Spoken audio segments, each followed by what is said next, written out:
I'm David. Welcome to Magic Orthodoxy. This is deck review number 59. This is my personal platform, puts me in direct contact with you so that I can share with you news from my own personal shenanigans as well as the latest in playing cards. Today we're going to look at the Daniel Madison dealers. I don't know why I'm talking like that. It's hurting my throat. Yeah, so I want to show you the Daniel Madison dealers. These are direct from Ellusionist. This is Daniel Madison's third signature deck. It's his second deck with Ellusionist, and it's a gorgeous deck, and so let's get on into the review here. The first of which is, yes, these cards are printed by the United States Playing Card Company. Lately, Ellusionist has been putting like a bird or a falcon or something at the bottom of their boxes, and it says Ellusionist Playing Card Company. But yes, they're still United States Playing Card Company cards. United States Playing Card Company actually allows you to print unbranded decks, and it's not a stipulation of theirs that it has to have their company logo on it. It does have to have a company logo on it, but it doesn't have to have theirs. So more often than not, when you see these big companies that release a deck of cards, it's going to be USPCC. The tuck case is very minimal. It's all white. It's very similar to some of Daniel Madison's other tuck cases. It just says Madison Dealers across the front. It has his logo, and like I said, it's completely devoid of any extra lettering. It doesn't have the United States Playing Card Company branding on it, and so it's just very clean, very elegant. The first thing we should say about this deck right off the top is that this is a marked deck. It is a marked deck. There is a marking system on the back, and so that would make it a deck that you would use in cheating and magic scenarios. Not recommended for gambling by any means. Please do not purchase this deck thinking that you're going to somehow break the bank and cheat your friends out of their hard-earned money. That would be a very bad idea, and it'd be a quick way to find yourself with your knuckles broken behind a dumpster somewhere. So please don't do that. That said, this is a very inexpensive and very well-made marked deck. A marked deck with this caliber of cardstock and thought that was put into this deck should be in the range of over $10. I believe when Legends came out, I think it was somewhere around $13. So to have this deck under $10 and be an unlimited run from Ellusionist is great news, and it's a wonderful addition to the Ellusionist repertoire. Hey, so real quick, I did want to say a little bit about the marking system on this deck. I guess one question right away would be, is this system the same system that Daniel Madison used on his previous deck?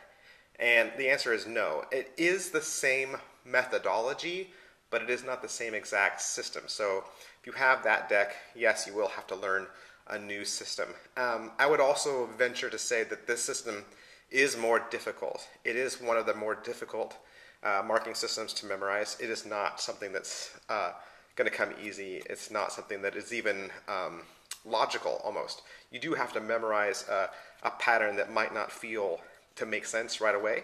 But all that to say is that even though it's difficult, it is masterful. Most marking systems on decks, and I kind of talk about this on my previous video where I talk about how to make your own mark deck. Most marking systems have at least 10 or more indicators on the back, whether you're using the wheel system or the cluster system. You have 10 or more different little indices or little things to look for. In Madison's deck, he's only using 6. So there's only 6 markings that could be on the back of this deck, and that's a really low number. And so because it's such a low number, it has a less ink impact. And I talk about that too. Like, the more you mark up a deck, the more obvious it is when you either do a shuffle test or when you are just dealing the cards out. I mean, I would feel very confident dealing this deck out to a spectator and having them not be able to see the markings on this deck. You got to remember, Daniel Madison, his history is in card sharking and in gambling moves, and so he has put a lot of thought into the marking system on this deck. The back design is going to be Daniel Madison's M logo in a repeating pattern all through the back, and it is borderless, so that makes it a casino back deck by definition. It's kind of reminiscent to the B casino backs, but it is his logo that's repeating, so that kind of makes it his own signature. It is dark green, not really royal, not really emerald, but it's just a deep green. They're calling it Erdnase green.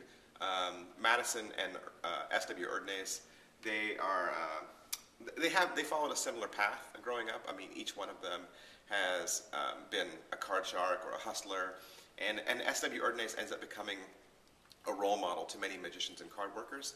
And so this deck, especially its color, kind of pays tribute to some of that history that Daniel Madison shares.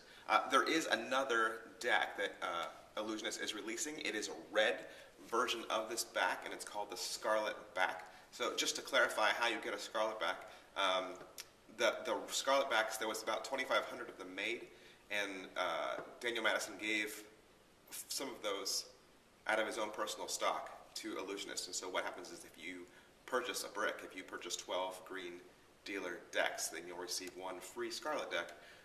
But I think that offer is only available until those 400 or so decks run out. So if you want a Scarlet deck, I would recommend that you buy a brick from Ellusionist as soon as possible. With this deck, you're also going to get 2 jokers. It is a squished, dead, run-over, bloody crow or a raven. And then the second joker is actually a card reveal. In the raven's dead claws, he's spelling out a 3 of clubs. There is one additional card reveal in this deck. It's the King of Diamonds, which is a homage to Daniel Madison. In the topmost on his left there, he has a rosary cross, and if you flip it upside down the other way, it's a card reveal for the 9 of clubs. So that's kind of fun too. Other than that, the pip cards, they're pretty standard. There isn't a whole lot of differences among the numbered cards. With the reds and blacks, they're going to be the same. The royals are all re-hand-drawn and re-colored to represent many of Daniel Madison's friends, as well as his family members and magicians that he appreciates. And so each one of these is an homage to somebody like that that's in Daniel's life. You're also going to get 1 gaff card with this deck. You're going to get your double backer, which is always good. The handling on this deck is superior. It seems to be air cushion finish with B-stock. They have wonderful corners, and just they have some really great feel to it. Highly recommend any product put out by Daniel Madison, especially something coming from Ellusionist, who puts out a quality product every single time. That's it for this. I always encourage you to subscribe to this channel just to stay updated with anything new that's coming out in card magic or cardistry in general. I also encourage you to like my page on Facebook. It's facebook.com/magicorthodoxy. You can also follow me on Twitter, which is twitter.com/magicorthodoxy. Bye.